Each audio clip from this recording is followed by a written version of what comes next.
माननीय अध्यक्ष महोदय, विशेष चर्चा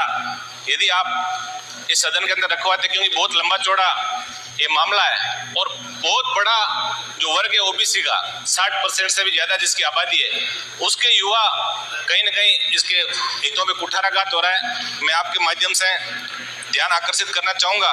कि राजस्थान पुलिस कांस्टेबल की जो भर्ती हुई, जिसके अंदर ओबीसी पुरुषों के पदों की संख्या 554 दिखाई गई थी, लेकिन अंतिम रूप से जब चयनित हुए तो एक भी पद पे कोई भी ओबीसी वर्ग का युवा इसके अंदर चयनित नहीं हुआ।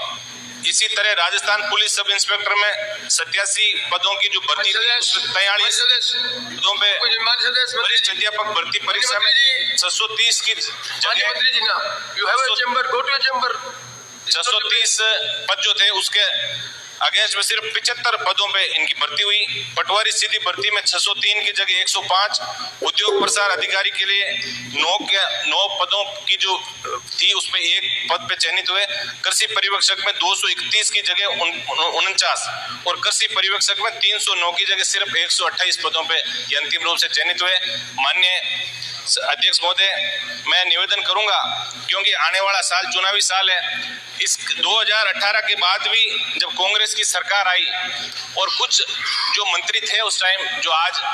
मंत्री नहीं है, वो जरूर बिगुल बजा रहे हैं। जब सत्ता के अंदर थे, जब कैबिनेट के अंदर थे, तो वो लोग इसका ध्यान रखते, तो कहीं ना कहीं ओबीसी के युवाओं पे के हितों में कुठाराघात नहीं होता। मैं आपके माध्यम से सरकार का ध्यान आकर्षित करना चाहूंगा कि ओबीसी वर्ग जो सबसे बड़ा वर्ग है, इसके तहत विप्र फाउंडेशन ट्रस्ट की तरह ही आप कहीं ना कहीं ओबीसी कल्याण का बोर्ड का भी गठन आप करें और उनके हितों में, चूंकि ओबीसी कमेटी के अंदर भी मैं हूँ, आज तक ये बड़ी विडंबना है कि ओबीसी कमेटी कोई भी मीटिंग है और सार गर्भित बातें जो है वो सदन के अंदर होनी चाहिए। मैं आपके माध्यम से ये निवेदन करूंगा कि ओबीसी वर्ग के जो युवा जो आंदोलित है, जो कहीं ना कहीं एक तरफ आप रोजगार देने की बात करें, करने पे मजबूर हो जाए, इस मामले को आप दिखा के और ओबीसी के युवाओं को न्याय दिलाएं। माननीय अध्यक्ष महोदय, आपने मुझे कार्य संचालन और प्रक्रिया के नियम 50 के तहत गण प्रस्ताव पर बोलने का मौका दिया, आपका आभार, धन्यवाद। माननीय अध्यक्ष महोदय, पिछली भारतीय जनता पार्टी सरकार के द्वारा 17 अप्रैल 2018 को हुए कार्मिक विभाग के द्वारा एक परिपत्र जारी किया गया, जिसमें जो एक्स सर्विसमैन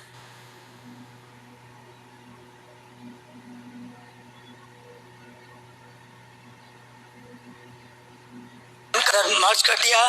ऑर्डर निकाला है। उसमें ये लिखा गया कि the reservation of ex serviceman shall be treated as horizontal reservation and it shall be adjusted in the respective category to which the ex serviceman belong. तो माननीय अध्यक्ष महोदय, हमारे हिंदुस्तान के अंदर जो तीनों सेना है, जल, थल और आकाश, उन तीनों सेनाओं के अंदर जो 80 से 90% जो सैनिक है, अधिकारी हैं, वो ओबीसी वर्ग से आते हैं और ये 12.5% ओबीसी वर्ग का इस तरह से ओरिजेंटल जो रिजर्वेशन है वो उस कंसर्न रेस्पेक्टिव कैटेगरी के अंदर मर्ज करने से सबसे ज़्यादा उन युवाओं को नुकसान हुआ है जो ओबीसी वर्ग से बेरोजगार है, वो अपने कंपटीशन की तैयारी कर रहा है, नौकरी के लिए भटक रहा है, उनके भविष्य के साथ में कुठाराघात हुआ है। इसलिए मेरा आपसे निवेदन है कि 17 अप्रैल 2018 का जो परिपत्र जारी किया गया है उसको तुरंत प्रभाव से विड्रॉ किया जाए। अच्छा, मैं आपकी भावना मान ली, माननीय सदस्य आपकी भावना मान ली, रूलिंग पार्टी के आदमी स्थगन प्रस्ताव में नहीं होते, आपकी भावना मान ली। फिर भी अनुरोध करूंगी सरकार से कि 17 अप्रैल के इस परिपत्र को कैंसिल करा जाए।